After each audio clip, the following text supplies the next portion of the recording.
आज इस वीडियो में हम सीखेंगे कुछ टेक्निकली नहीं सीखेंगे ना, कोई हमारा कुछ सिलेबस हम यहाँ पे सिखाएंगे। जस्ट आप ये वीडियो उनके लिए ख़ास होने वाली है जो डिप्लोमा होल्डर्स हैं या फिर आपका बीटेक होल्डर्स हैं या फिर कोई इंटरव्यू के लिए प्रिपेयर करता है, तो वो उनके लिए वीडियो ये है।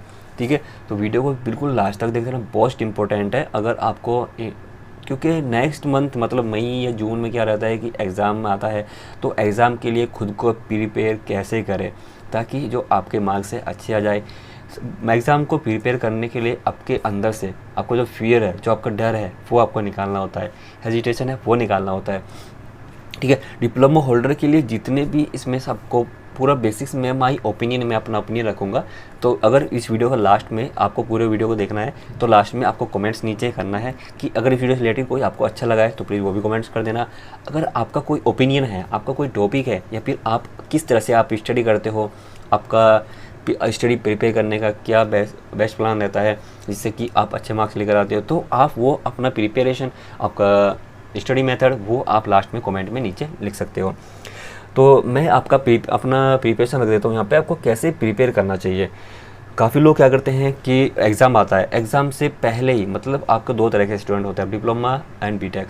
तो उसके अंदर में वहाँ पे लोग क्या करते हैं, स्टूडेंट्स क्या करते हैं कि कुछ तो मतलब लीट मतलब कि क्या होते हैं कि वो मतलब ओनली एग्ज़ाम देते हैं और कुछ ओनली रेगुलर करते हैं। कुछ रेगुलर बेसिस होते हैं, कुछ डिस्टेंस बेसिस होते हैं। तो रेगुलर बेसिस के लिए और डिस्टेंस बेसिस के लिए ये बेनिफिट रहता है, दोनों को एग्ज़ाम ही क्लियर करना है। तो मेन पर्पस उनका बस यही रहता है।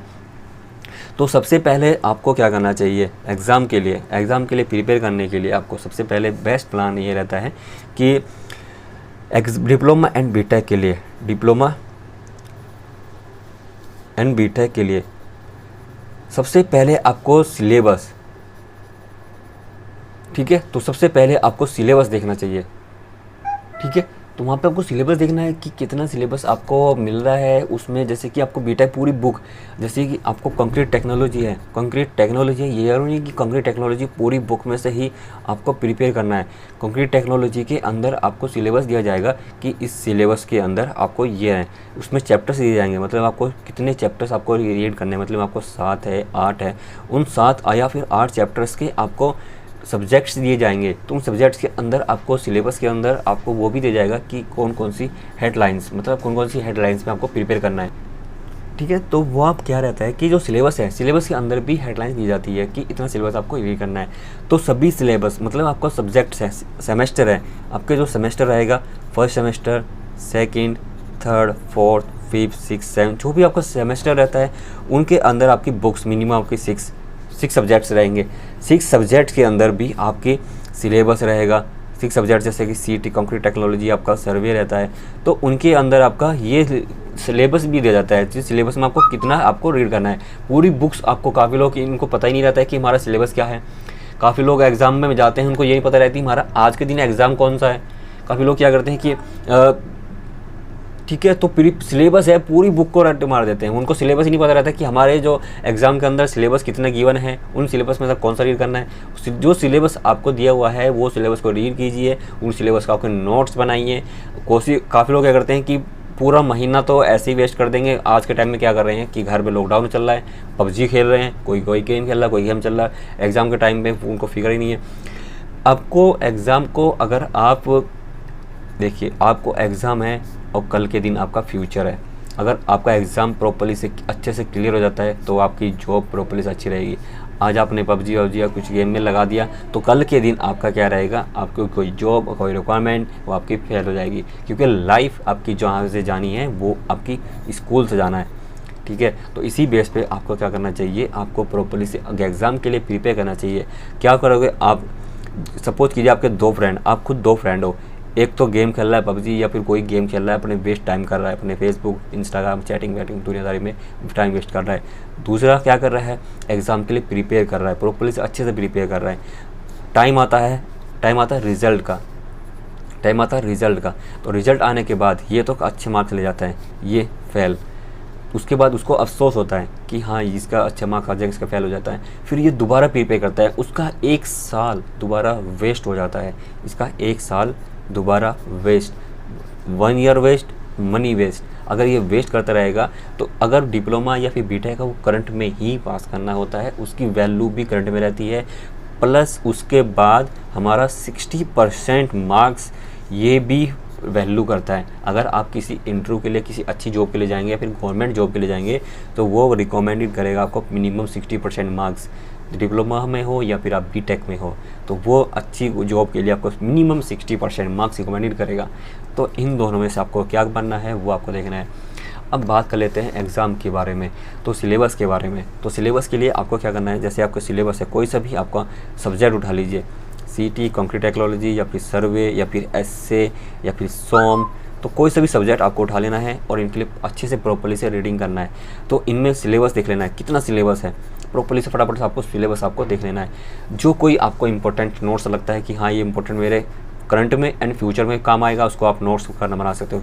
मैंने काफ़ी लोग ये रहता है कि जितना आप लिख कर प्रिपेयर करोगे, मतलब आप जितना लिख कर प्रिपेयर करते हो उतना आपका माइंड के अंदर याद रहता है और आपके जो नोट्स हैं वो भी आपके काम आएंगे और फ्यूचर में भी। और आपका जो प्रिपरेशन लिख कर जितना याद रहता है उतना आपका रीडिंग करके इतना याद नहीं रहता है। काफ़ी लोग इतना रट्टे मार लेते हैं बहुत ज़्यादा, तो वो याद नहीं होता है। जैसे आपने 3 इडियट में देखा होगा, तो वो ही हो जाता है चतुर चालाक।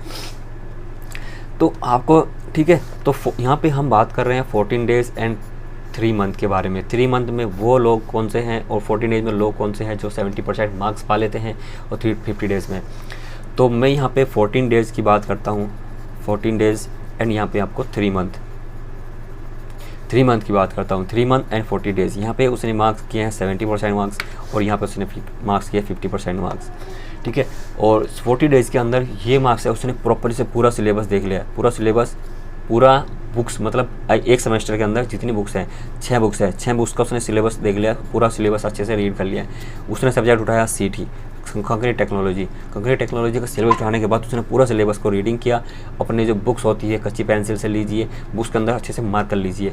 मार्क करने के बाद आपको बुक का पेज नहीं मोड़ना है, वही आपको रीड करना है, ठीक है। मार्क अच्छे से पेंसिल से मार्क कर लीजिए, उसको बुक का अच्छे से रीड कीजिए। सबसे बेस्ट टाइम रहता है याद करने का इवनिंग एंड मॉर्निंग, सबसे बेस्ट टाइम रहता है ये याद करने का। इवनिंग में जो याद करते हैं मॉर्निंग में वो रिवीजन कीजिए। इवनिंग में जो याद करना है वही आपको मॉर्निंग में रिवीजन करना है, वो याद करना है, ठीक है। बहुत अच्छा, सबसे बेस्ट प्रिपेयर मेथड रहता है, ठीक है। उसके बाद आपको क्या होता है, एग्जाम का टाइम जाता है। उसके बाद हमारा एसए, मैं आपको बताता हूँ, आपको एसए या फिर कोई एसए रहता है, स्ट्रक्चरल एनालिसिस या फिर सोम, आपके जो न्यूमेरिकल्स रहते हैं, इन न्यूमेरिकल्स में, अरे चुप हो जा, ठीक है। तो ये आपका जो न्यूमेरिकल्स हैं, तो अगर आपको खुद से अच्छे से समझ में नहीं आ रहा है तो उसका कोचिंग लीजिए। कोचिंग लेना है या फिर कोचिंग नहीं ले सकते हो तो यूट्यूब पे आपके बहुत से चैनल आपको मिल जाएंगे इससे प्रिपेयर करने के लिए। बट इसके अंदर आपको ये देखना है कि जो टॉप 5 ईयर्स, मतलब आपके 5 साल के जो पुराने जो क्वेश्चन पेपर है, आपके जो पुराने साल के क्वेश्चन पेपर है, उनको भी आपको रीड करना है। उनको आपको ये देखना है कि पिछले साल में इस सब्जेक्ट, जैसे कि आपका सीटी है तो सीटी कंक्रीट टेक्नोलॉजी में पिछले साल में कौन से क्वेश्चन आए थे, उन क्वेश्चन को भी आपको प्रिपेयर करना है। प्लस आपको उससे ये भी मिल जाएगा कि पिछले जो सब्जेक्ट है उनमें किस तरह के क्वेश्चंस आए थे, वो भी आपको मिल जाएगा यहाँ पे, ठीक है। तो नोट्स बनाना है, प्रिपेयर करना है। उसके बाद आपको क्या करना है, आपकी बारी आती है एग्ज़ाम की, अब एग्ज़ाम की। एग्ज़ाम में प्रिपेयर कैसे करना, एग्ज़ाम को कैसे सॉल्व करना है। एग्ज़ाम को सॉल्व करने के लिए सबसे पहले जो भी आपको बीटेक डिप्लोमा है तो वहाँ पे 2 मार्क्स के साथ 2 मार्क्स के मिलते हैं, या फिर आपको 10 मार्क्स के मिलते हैं, या फिर आपको 20 मार्क्स के मिलते हैं। सबसे पहले जो भी आपको क्वेश्चन अच्छे से आता है, जो भी क्वेश्चन आपको सबसे पहले बहुत अच्छे से आता है, वही क्वेश्चन ब्लैक पेन लीजिए। कोशिश करना है कि ब्लैक पेन, आपका पूरा पेपर आपकी सीट आएगी। सीट आने के बाद आपको यहाँ पे क्वेश्चन नंबर 1 आपका, जैसे कि A, B या C है, जो भी आपका रहता है, तो यहाँ पे ये लिखना जरूर कोशिश करना है। तो आंसर में लिख दीजिए, ठीक है।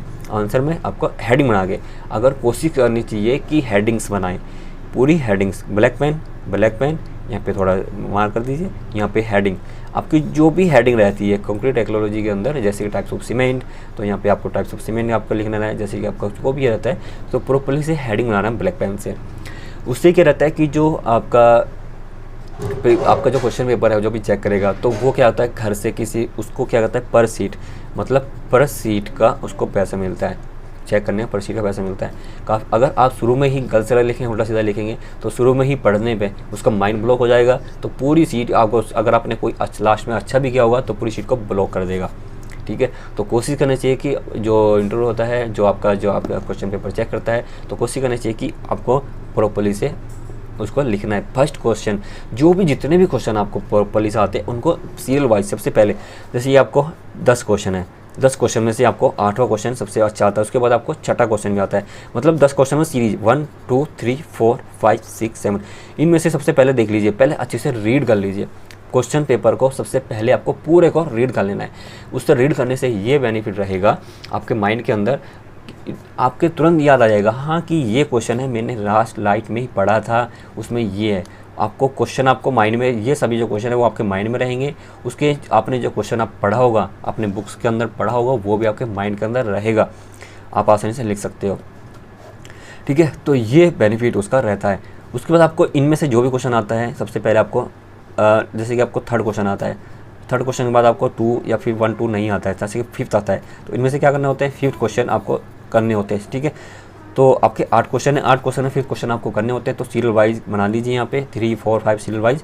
तो जो भी क्वेश्चन आपको अच्छे से आता है, जो भी क्वेश्चन आपको, इनमें से कोई से बिठा लीजिए, जो भी आपको क्वेश्चन अच्छे से आता है वही सबसे फर्स्ट में आपको लिखना है। ठीक है, उसका आंसर आपको करते जाना है।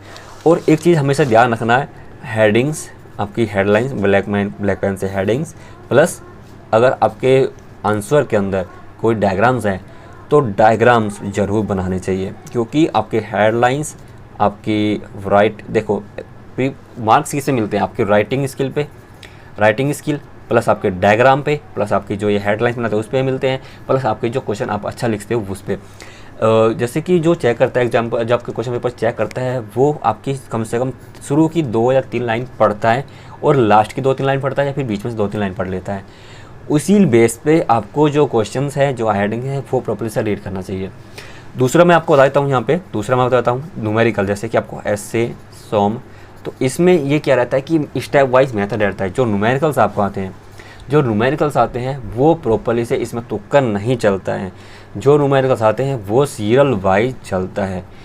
अगर आपके जो क्वेश्चन हैं, जैसे कंप्यूटर टेक्नोलॉजी है, अगर आपके जो सर्वे हैं, अगर आपको खुद से भी इसमें लिख सकते हो, बट उसके अंदर आपकी जो ग्रामर सही होनी चाहिए, आपकी जो ग्रामर है वो सही होनी चाहिए, प्लस आपका जो सेंटेंस वो सही होनी चाहिए।